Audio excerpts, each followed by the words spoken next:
We're going to take you down to West Virginia and introduce you to the new Husson University Athletic Director. Frank Peroglizzi will join us live here as he has been announced as the new AD for Husson. And Frank, good morning to you. Welcome back to the Eastern Maine airwaves. Good morning, Dale, and good morning to all the listeners. Talk about your reaction, your feelings about being the new Eagles boss of athletics.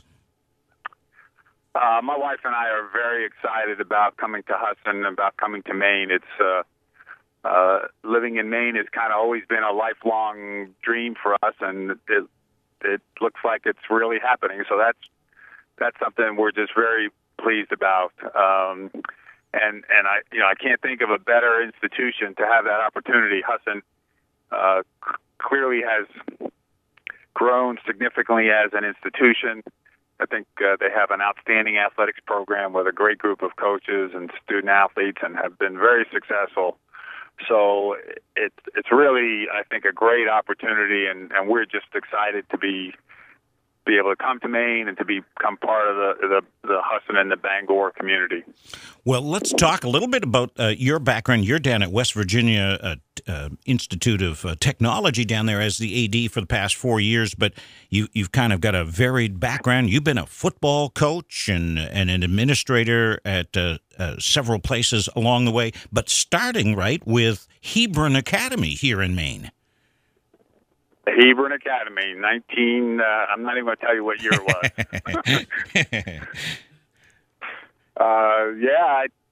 That was my first teaching and coaching job out of college was at Hebron Academy, and I was as the head football coach right out of school, and I think I was a head basketball coach as well, and coached girls lacrosse and taught 4 sections of U.S. history and lived in a dormitory. Yeah, and I got loved every minute of it. And I've got to ask you, Coach, what about all those Maine winters? Do you remember those Maine winters? I do. My wife is from West Michigan, where you get all those lake effect snowstorms as well. So we're no strangers to snow and to winter, and I'm looking forward to it. In fact. Mm-hmm.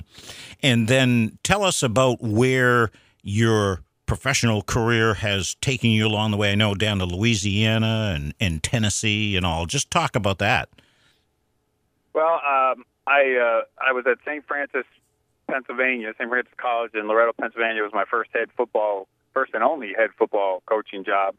And I wasn't there very long when I also had an opportunity to become the AD. So I was there for 9 years and really had a very positive experience there. Worked cooperatively with a group of coaches and really built up a very strong and solid program for that institution. Then I spent a couple of years in Johnson City, Tennessee at East Tennessee State University. Then I went up to Louisiana, or down to Louisiana, I think is more correct geographically, and had the opportunity to start a football program while I was there. Then I had a brief break in my athletic director career and did a lot of consulting, and then found myself at West Virginia Tech in Montgomery, West Virginia, and we really have made a lot of progress here and built our program up to where it's very, very respectable and a source of great pride and accomplishment for the institution and our community. Yeah, West Virginia, they like their sports. They like their football, right, down there? They do. Of course, we have the Mountaineers down here, and everybody bleeds blue and gold. Uh-huh. And, of course, you're no stranger to the Maine scene. You did put in for, and you were a finalist for the University of Maine job back, 2006-ish, something like that. So you've kind of, is it fair to say you've kind of had your eye on getting to Maine for athletic administration for a while? Well, I think that's very fair to say. My wife and I, in our younger days, early in our marriage, had the opportunity to vacation in Maine a number of times, primarily in the Bar Harbor area. And my wife and we'd always said to each other, "Boy, if we ever had an opportunity to live in Maine, wouldn't that be great? And that would be something we would really like to do. So, I think my earlier pursuit of the University of Maine job, is consistent with, really wanting to come to the state and really wanting to establish a home here and be part of the community. We're talking with Frank Peroglizzi, the new Husson athletic director. So when you look at the Husson campus and their athletics department and all, what do you see there?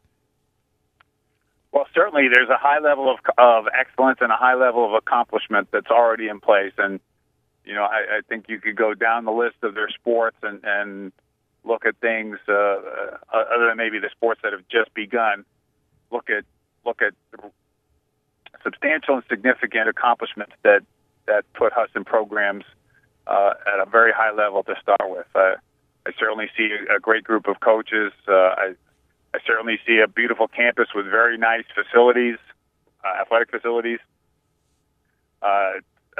And seems to be a very supportive campus community, and people that are excited about the athletics program and the way in which it contributes to the institution.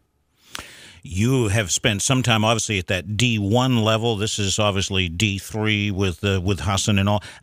It's kind of it's a different mix, right, on campus. A D3 school and D3 athletics. The student athletes are a little bit different in the sense that they play their sports, right, for the love of it. Not that D1 student athletes don't do it for the love, but, I mean, you've really got to do it because there are no scholarships, right?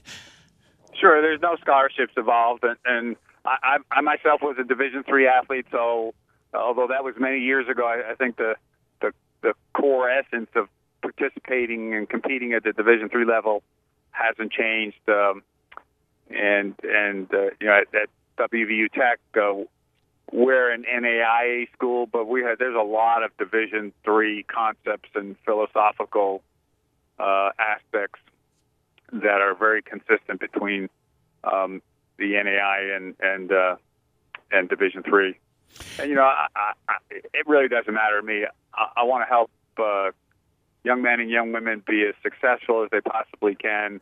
I believe that participation in intercollegiate athletics has value to the students as they move on, not only through their academic career but into their professional and personal lives. So, our role is to provide the student athletes with a great experience so that they learn lessons that will help them down the road, lessons of leadership, lessons of facing adversity, lessons of how to work together with your teammates in a cooperative exercise that's in a competitive environment. I think those are all very important things. And there's many other intangibles that, we could talk about if we had plenty of time. Sure. Yeah, we've only got a couple of minutes left. I did want to mention, though, that, the fact that you come from kind of a coaching background and all. Some ADs come more from the business side of it or the marketing side of it or the fundraising side of it and all. But do you like the idea maybe that you come from that coaching background into administration and that has served you well? Is that fair to say? Absolutely. I think that's always been a positive for me. I've been in a coach's shoes. I understand the day-to-day challenges of motivating young men and women to reach their highest level of potential. So I think I can sit down and chat with a coach about an issue and bring some perspective that I wouldn't be able to bring had I never had any coaching experience. Sure. Well, very good. Well, we will let you go there. We will look forward to talking to you much more. You say you're coming on board early October. You're going to be up a couple of times, but you got to tie up loose ends and all down there, right? Yeah, October 1 is my first day. Officially on the job. My wife and I are planning a couple of visits between now and then just to get to know people, and we got to look for a place to live and all those mundane details of taking a new position and transforming your life from one place to another. So, but we're excited about that. We've done that a number of times, so we've kind of got a blueprint already in place for how to do that. But I can't wait to get started, and I guarantee you that October 1st will be here before we know